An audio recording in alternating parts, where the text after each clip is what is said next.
नमस्कार, मैं कविता उनियाल, आप देख रहे हैं मीडिया टुडे टीवी।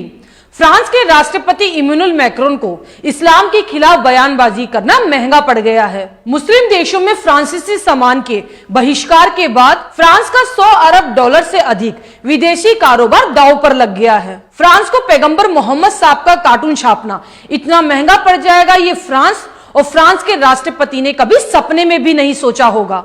फ्रांस के राष्ट्रपति के बयान के बाद Turkey, Qatar, Pakistan, Malaysia, Bangladesh, Jordan, Syria, Morocco, Iran और इंडोनेशिया समेत कई मुस्लिम देशों में फ्रांस के सामान का बड़े पैमाने पर बहिष्कार हुआ है। आपको बता दें, फ्रांस के विदेशी व्यापार में मुख्य रूप से मुस्लिम देश महत्वपूर्ण भूमिका रखते हैं। 2019 में फ्रांस ने इस्लामिक देशों को 45.8 बिलियन डॉलर का सामान बेचा था, लेकिन अब पहले तो फ्रांस के सामान का बहिष्कार किया गया और उसके बाद फ्रांस की वेबसाइट को हैक करके उस पर कुरान की आयत चला दी गई। और अब लीबिया में फ्रांस के सामानों के साथ सभी डीलों को रद्द करने की मांग चल रही है। लीबिया की उच्च राज्य परिषद ने पैगंबर मोहम्मद साहब के अपमान के जवाब में फ्रांस की सभी कंपनियों के साथ कारोबारी रिश्ते खत्म करने की मांग की है। साथ ही फ्रांस के साथ हुई लीबिया सरकार की सभी डीलों को खत्म करने की मांग ने तेजी पकड़ ली है।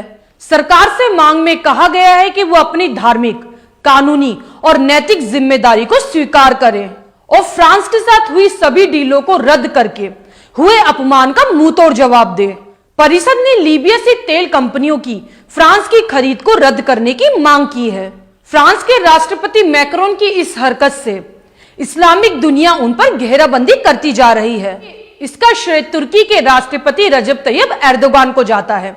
वैसे तो तुर्की समय समय पर यूरोप को सबक सिखाता रहता है, लेकिन एक बार फिर तुर्की के राष्ट्रपति रजब तैयब एर्दोगान ने फ्रांस को नाको चने चबा दिए हैं। इस मामले में सबसे पहले तुर्की के राष्ट्रपति एर्दोगान ने मोर्चा संभाला। उन्होंने फ्रांस के राष्ट्रपति मैक्रोन को कहा कि मैक्रोन पागल हो गए हैं और उसे इलाज की जरूरत है। एर्दोगान का ये बयान सुनते ही कुवैत और कतर के मॉल्स और सुपरमार्केट ने फ्रांस का सामान हटाया था। फ्रांस के बहिष्कार की घोषणा सबसे पहले तुर्की के राष्ट्रपति रजब तैयब एर्दोगान ने की। उसके बाद सभी मुस्लिम देश एकजुट हो गए। पाकिस्तान संसद में फ्रांस के खिलाफ प्रस्ताव पास किया गया और फिर ईरान की संसद में भी फ्रांस सरकार की कड़ी आलोचना की गई।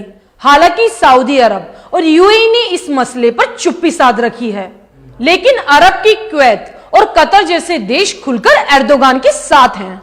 अभी हाल ही में तुर्की के राष्ट्रपति रजब तैयब एर्दोगान ने कतर और कुवैत का दौरा किया था, जिसके बाद कतर के किंग ने कहा था कि एर्दोगान मेरे पिता समान हैं, मैं उनका साथ कभी नहीं छोड़ूंगा। अब मिलेंगे अगली खबर के साथ। आपको खबर कैसी लगी कमेंट करके जरूर बताएं और हमारे मीडिया टुडे चैनल को सब्सक्राइब करें। और हाँ, अगर न्यूज अच्छी लगे तो ज्यादा से ज्यादा शेयर करें और बेल आइकन को जरूर प्रेस करें ताकि हमारी न्यूज सबसे पहले आप तक पहुंचे। शुक्रिया।